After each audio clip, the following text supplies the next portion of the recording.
Friends, seekers, fellow travelers on this often bewildering path of life, before we delve into the pressing matters of our modern existence, let us pause, take a collective breath, and invite a certain wholeness into our consideration. I ask you, is it possible to approach the challenges of the world, the competitiveness, the moral compromises, the pervasive sense of fragmentation from a place of integrated understanding? Are we capable of seeing the interconnectedness of our problems? To recognize that the seemingly isolated issue in our business life is inextricably linked to the anxieties in our personal life, the divisions in our societal life, and the ecological crises unfolding around us. Too often we are fragmented. We compartmentalize ourselves, the professional self distinct from the private self, the spiritual self grappling with the material self. We are broken up, scattered into a multitude of roles and identities, each vying for dominance. And in this fragmentation, integrity suffers. We look at life through the narrow lens of preconceived notions, inherited beliefs, and self-serving conclusions. We cling to idealistic concepts that further obscure the raw reality of our experience. All of this is fragmentation. So can we, for a moment, step back from this fractured way of being? Can we approach the question of ethical living from a wholly different perspective, one that is not conditioned by our fragmented outlook? Are we meeting each other in this endeavor?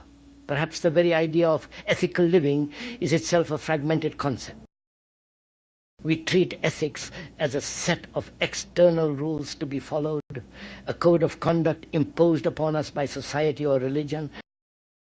But is true ethics simply a matter of adherence to a prescribed code? Or does it arise from something far deeper, something intrinsic to our very being? We use the word holistic, a scientific term, but let's hope the scientists among us will forgive its use. Let's attempt to see the problem from a point of total integration, of integrity, and see where that leads us. Recognizing that we are fragmented, divided within ourselves, torn by contradictory desires, opposing one impulse against another. Is it possible to face the problem of ethical living from a different vantage point? Why do we even have this problem? Why is it such a struggle to act with integrity in a world that often rewards the opposite? We find ourselves grappling with political, economic, and social dilemmas that seem insurmountable. And in the resolution of one problem, we invariably create a host of new ones. In answering this question, why we have problems, the answer itself may awaken even more problems. This is the paradoxical nature of our inquiry. Is it possible to meet a problem, any problem, including the problem of ethical conduct, without a brain that is already conditioned to solve problems in a certain way? From our earliest years, we are trained to be problem solvers. At school, we grapple with mathematical equations, grammatical rules, and historical facts. Our brains become conditioned to seeking solutions, to finding the right answer. This conditioning continues throughout our lives. We go to college, university, and enter the workforce, constantly facing new challenges, new obstacles to overcome. Our brains become filled with problems, a never-ending cycle of problem solving. And so, from a brain that is conditioned to solve problems, we are always seeking solutions to our ethical dilemmas. Is this clear? Are we together in this? But how can the brain solve problems, particularly the deeply complex problem of ethical living, if it is not free from the conditioning that created those problems in the first place? Our brains are conditioned to seek solutions, to jump to conclusions, to apply pre-existing frameworks. But true understanding demands something different. As the brain is conditioned to solve problems, it is always seeking the solution, and it is not understanding the problem itself. Is it possible to have a brain that is not conditioned to the solution of problems, but to the understanding of them? Isn't there a fundamental difference between solving a problem and understanding it? In the understanding of the problem, the solution may lie within the problem itself, not apart from it. Consider, for instance, the problem of war. Throughout human history, we have engaged in endless cycles of violence. And yet, we have never truly solved the problem of war. Instead, we have become ever more adept at killing each other, refining our strategies, and perfecting our weapons. This reorganization of how to kill man better is what we call progress. We move from organization to organization, from the League of Nations to the United Nations, but the wars continue. We address the symptoms of war, the political conflicts, the economic disparities, the territorial disputes, but we rarely address the underlying causes: nationalism, religious fanaticism, economic division, linguistic prejudice, cultural arrogance. These are the things that divide us.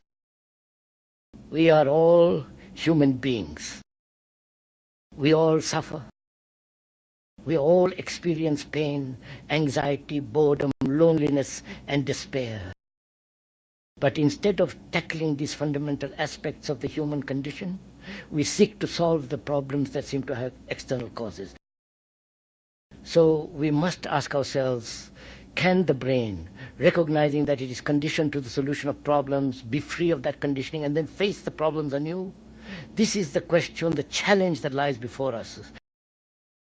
To be conscious, to be aware that from the very beginning of our lives, we are always struggling with problems, trying to find the right answer to them.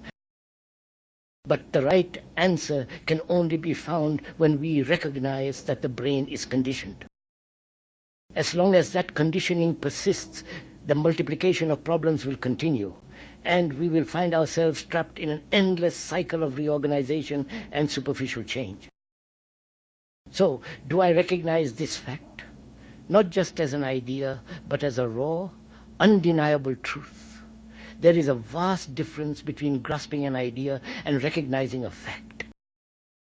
I can hear this statement that our brains are conditioned to solve problems, and from that statement, I can draw a conclusion, deeming it to be quite right.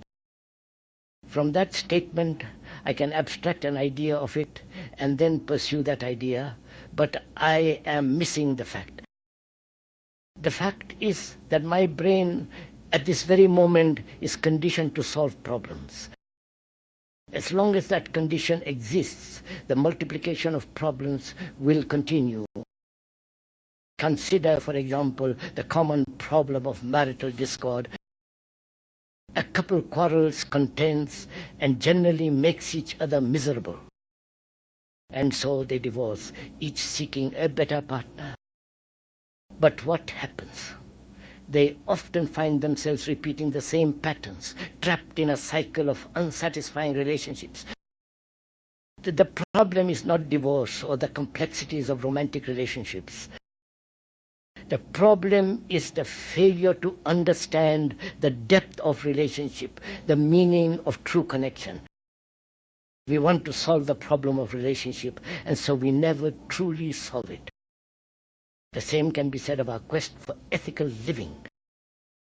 We focus on solving the problem, finding the right code of conduct, adhering to the proper rules, and we fail to understand the underlying causes of our ethical compromises. So, what then is the art of ethical living? Perhaps it is to live without conflict, to understand the opposing elements within ourselves. It is to recognize the corridor of dualities, the constant tension between what we desire and what we believe is right.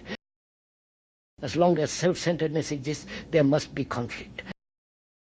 Because self-centeredness is limited, small, and petty.